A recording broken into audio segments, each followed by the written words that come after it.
The Bone Fairy by Giovanni, Acevedo. Kitty laid in bed, looking at the moonlight dancing on her ceiling. She watched the ceiling fan spin endlessly as the silence filled her room.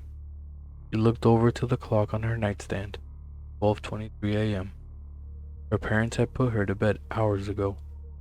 Oh, they'll be mad with me if they caught me awake at this time, she thought to herself. But the thing is, Katie knew that on every night at exactly 12:45 a.m., there was a visitor in her room. She had never seen it in person, but she knew someone or something would come while she slept. She would wake up sometimes during the night, early in the morning before the sun was even up, see a shadow on the wall, or have a peculiar smell lingering in her room.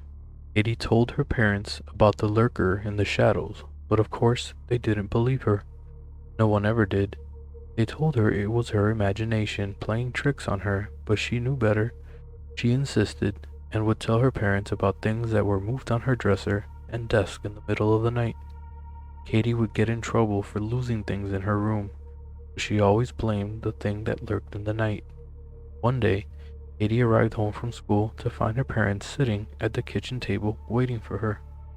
"Look, honey, we know you keep mentioning a creature or something lurking in your room at night, and we think it might be better if you were able to talk to someone about it. Someone apart from us. How does that sound?" asked her mom.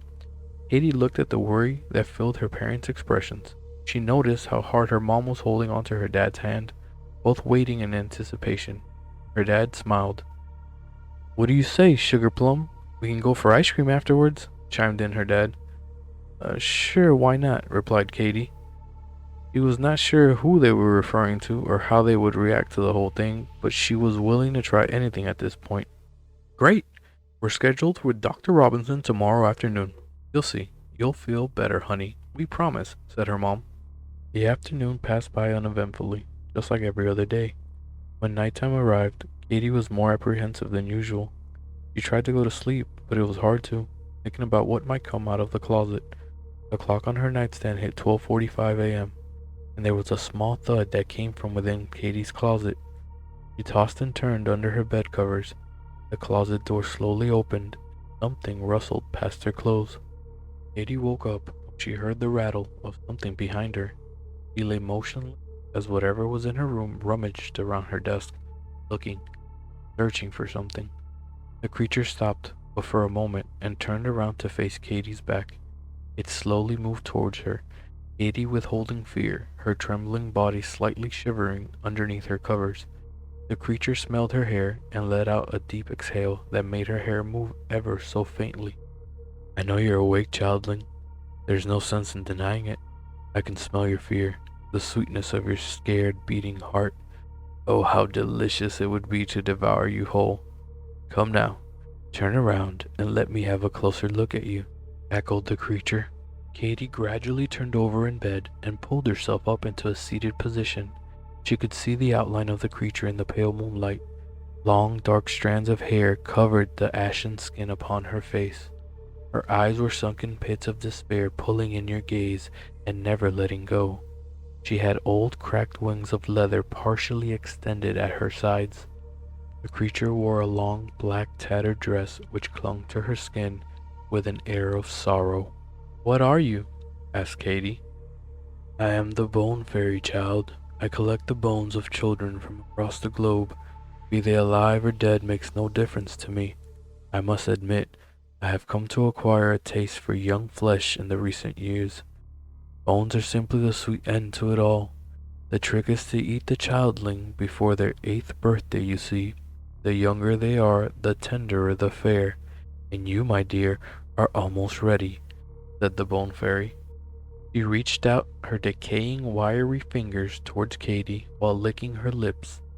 Katie could smell the stench of death coming from the Bone Fairy's mouth.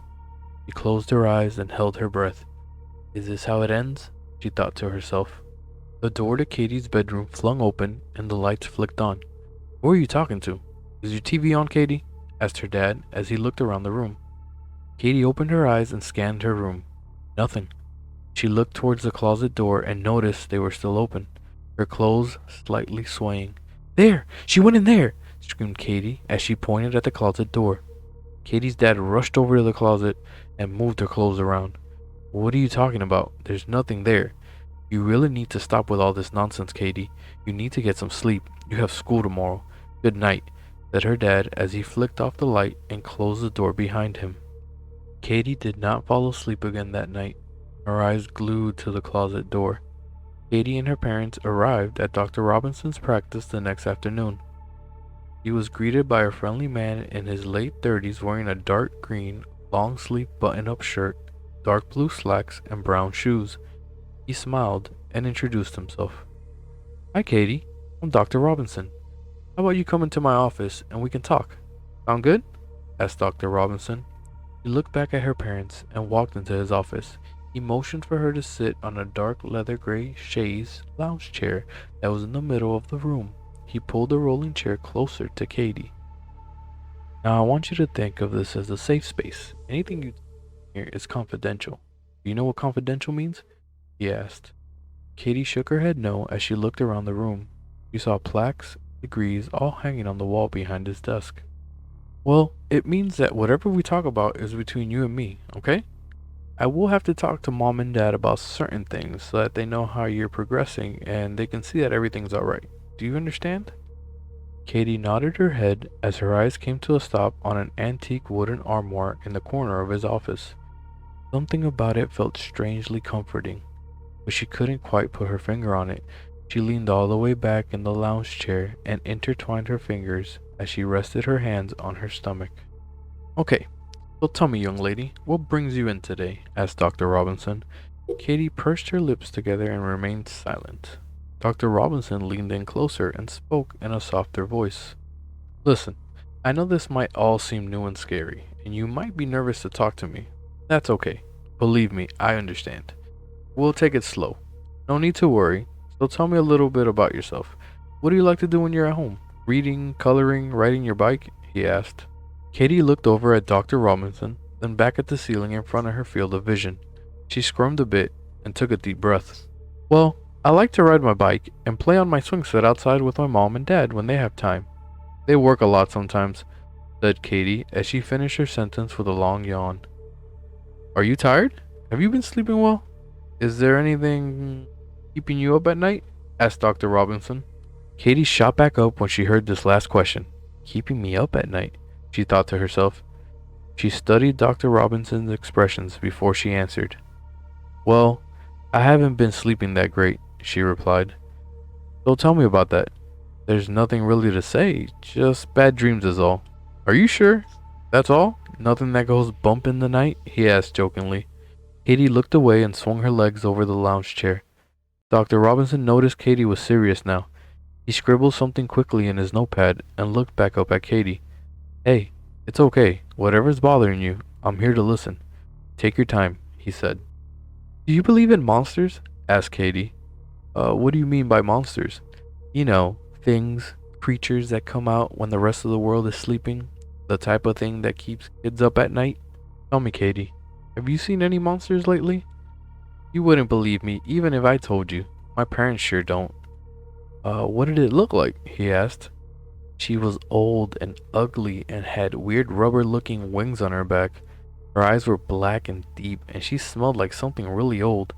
Dr. Robinson thought for a moment and then walked over to his bookshelf. He took a time-worn burgundy book from the shelf and walked back over to his seat. What did she want? He asked Katie.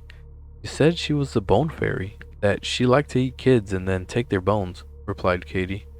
Dr. Robinson nodded his head intently as he searched the pages of the book in his hands. He stopped halfway down the book and ran his finger along the page. He turned the book towards Katie, his index finger fixed on an image on the page. Is this what you saw? He asked, pointing to a picture of the bone fairy. Yes, screamed Katie. Are you sure? He asked. Very sure. My parents don't believe me. I believe you. Don't worry, after tonight, I don't think the bone fairy will bother you any longer. I'll see you same time next week, and you let me know how you've been sleeping. Deal? Said Dr. Robinson. Katie smiled as he walked her over to the office door and opened it for her. Katie's parents stood up and walked over to them.